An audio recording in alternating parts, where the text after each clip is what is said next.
Everyone, my name is Annie. Sit tight as I tell you the story of how my life changed. I was born in New York and raised by my awesome dad, Tom. We were a rocking pair. And then I met my soulmate, my best friend Trina, when I was 8 years old. Trina lived with her mom, Frida, and together we looked like a whole family. We used to have dinners, picnics, and even birthdays together. You know what would be amazing? Imagine if our parents got married. Then we would be sisters. Gosh, that would be the best thing ever. Girls, enough daydreaming, please. Yeah, girls, Frida and I are friends, just like you guys are. Our friendship only got stronger with time. We could spend all day together and never have to worry about getting bored. OMG, I just remembered! Jackson's party tonight. Do you think Crosby will be there? God, stop being a creep. I am not going to a party for you to gawk at the boy and never speak to him. It's been 5 years. Either talk to him or move on. I'm getting there, just biding my time. Oh, and who's this boy, you may ask? Well, only the dreamiest guy ever. And hopefully, my future boyfriend, too. Crosby's a senior at my school, and this year is my last chance to tell him how I feel before he goes off to college. Trina was right. Enough stalling. Time to make my move. Tonight at Jackson's party, I am going to talk to Crosby. For real this time, or are you going to chicken out as usual? For real! Sure thing. I'll believe it when I see it. I spent 2 hours getting ready that night. Hair check, outfit check, face, double check. Mission Crosby was ready to go. Where are you going? Jackson's party. I told you yesterday. Oh, well, tell them you're going to be late. You promised to volunteer at the community center tonight. What? Dad, come on! The happiness of my high school life depends on this. I will volunteer extra time tomorrow, please. Nope, you know the rules. A promise must be kept. You can still party afterwards. Now let's roll. This was beyond frustrating, but I had to keep it together. After texting Trina to go on first, I was ready to speed run this chore. At the community center, I did everything at lightning speed. And after an hour, Dad finally let me go. Phew! I touched up my makeup and headed out. I had been rehearsing my words to Crosby every night for the last 5 years. There's no way I was going to blow this chance.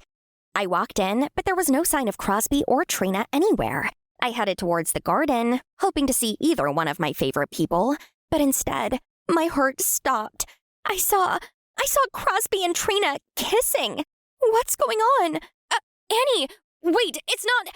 I walked out of there as fast as possible. How could she? My best friend, out of all people. I couldn't even tell which hurt more. Seeing my longtime crush with someone else, or being betrayed by someone I regarded as my own sister. I was so hurt. I didn't want to tell anyone, not even my dad.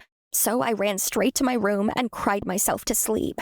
Overnight, my phone blew up with 1 million messages and calls from Trina, but I didn't want to hear anything from her at that point. The next day, my eyes were so puffy from all the crying that I had to hide them behind sunglasses. Trina still tried to approach me in the hallway.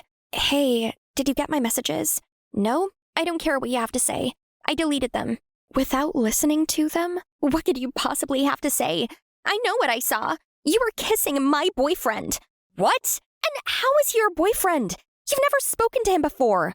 But you knew how much I liked him. You backstabbed me. Was this your plan all along? To hurt me like this? You sound insane. You are my best friend in the whole wide world. Shouldn't you be giving me the benefit of the doubt and at least hear me out? Well, I don't think this friendship can be saved anymore. I left Trina standing in the hallway. What made me even angrier was how she was crying, and everyone kept rushing to console her like she was some kind of victim. I was the one betrayed here. One day after school, I came home to find my dad planning an elaborate feast. What's all this? Oh, we're having important guests over. 7 p.m. sharp. Be ready. I was definitely not in the mood for guests, but the fancy dinner didn't sound too bad. I figured I'd just stick around for a bit. What's the worst that could happen, right? Wrong! Guess who our guests of honor ended up being? Why is she here? Annie, sit down. Tonight's an important one. Yeah, right. Now here comes the peace intervention. I couldn't wait to hear whatever lies Trina had told her mom. Now, I understand that you girls are going through a rough patch. Rough patch? That's one way to put it. But Frida and I have an announcement that we think will make everything better. We're getting married. What? I shook my head furiously, as if trying to wake up from a nightmare. Trina was just picking at her chicken. She wasn't surprised at all. Now, I know this might come as a surprise, but Frida and I have been dating for a while now. We just didn't tell you girls anything until we were sure how serious it was. And we're sure now. We're in this for the long run. What on earth? Could the timing be any worse? I looked over at Trina, expecting her to be ready to protest like me, but there was no emotion on her face whatsoever. She just shrugged. Everything happened so fast. They already had a date. Frida and Trina were moving in at the end of the month. I didn't even have a say in any of it. My whole world was spiraling out of control. After Trina and Frida left, I had to talk to my dad. Dad, you can't marry Frida. Why not? Once upon a time, you wanted that. Yeah, when I was 9 years old. Well, better late than never. Look, I know you and Trina will figure it out. You're already practically family. Since childhood. No, my family is you and Rodney. That's it. Rodney? Our dog? Dad, please. Sorry, kiddo, but Frida is the only one I've loved since your mom. And I want to make her happy too. Great. Just great. Who would have thought a childhood dream could turn into a real-life nightmare? Trina and I tried our best to avoid each other through the wedding planning. But on the actual wedding day, there was nowhere to hide. Our parents thought it was a great idea for us to both be flower girls and walk them down the aisle. I sucked it up to show that I was the bigger person. I even wrote a toast for my dad. But when I was going to speak at the wedding reception, Trina was already standing. Attention, everyone. I wrote something for my mom. Actually, I did too. Cool. You can go after me. I think I should go first. I mean, my dad married your mom. What does that mean? Grow up. Stop acting like a kid. That's rich coming from a backstabber. Guys, it doesn't matter who goes first. Trina got so pissed that she shoved me. In a fit of rage, I shoved her back, and she fell right into the wedding cake. I didn't mean to, but boy, did it feel good seeing her covered in cake. Annie, what is wrong with you? But she shoved me first. Didn't you see that? My dad was so upset that he didn't look at me the entire night. The next day, I was grounded for 2 months. On top of that, I also had to write an apology letter to Frida for ruining their wedding. And what punishment did Trina get? Absolutely nothing. None. Talk about unfair. 2 weeks after the wedding, Trina and Frida moved into our house, and my streak of disastrous days continued. Now, I don't understand what is going on here, but it ends today. You are sisters now, and I need you guys to act like it. My husband and I are going to dinner, and you two have to get along alone tonight. What about dinner for us? I'm glad you asked. Here's some money. Try to agree on what to have for dinner. Good night. Yeah, like that's gonna be such an easy task. I'm ordering pizza. Nope, I want a burger. Then order a burger. I'm getting pizza. There's not enough money to get both. Use your brain and think. This was no time for her nonsense. I quickly grabbed the money Dad left.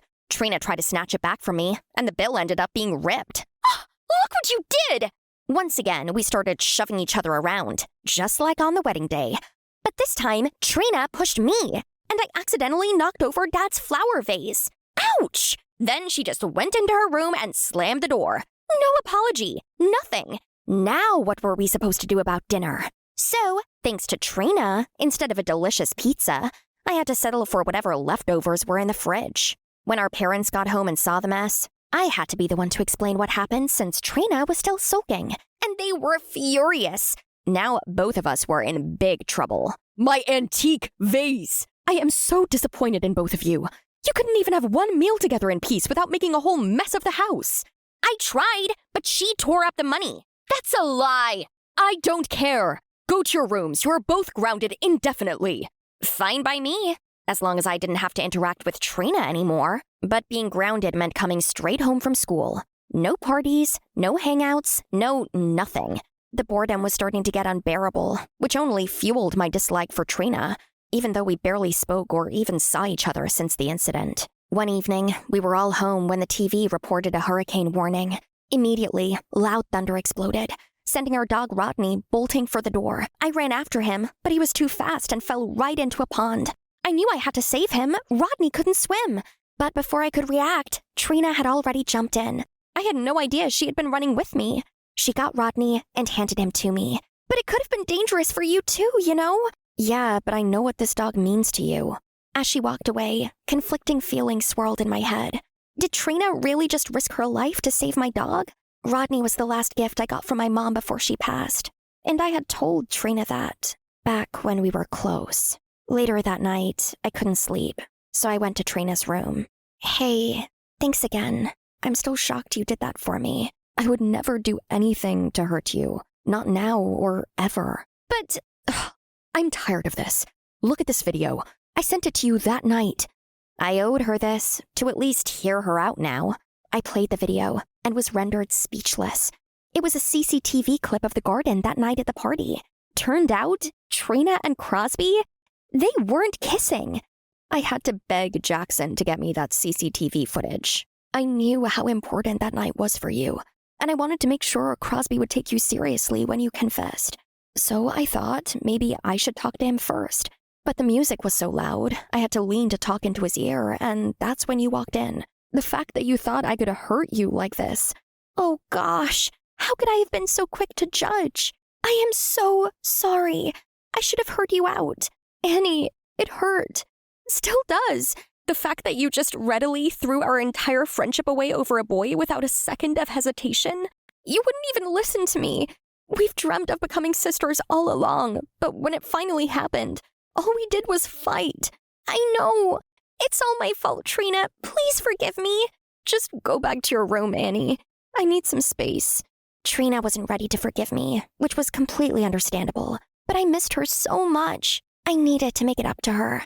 So, one afternoon, I planned a picnic in our backyard. What's all this? A peace offering. It's me saying how sincerely sorry I am. If you give me another chance to be your best friend, I will never hurt you again. Please, Trina, can you forgive me? This is nice and all, but I'm sorry. We can't be best friends anymore. Because we're sisters now. Oh, thank goodness! I missed you so much. Me too. Finally. I always knew they would work things out. Yes, all right, so my dad had been right all along. From that day on, our life was happier than ever. A childhood dream that briefly became a nightmare had finally turned back into the dream life. Misunderstandings really can lead to terrible consequences. But as long as we remember to communicate openly and be willing to hear each other out, we won't lose our loved ones over silly fights.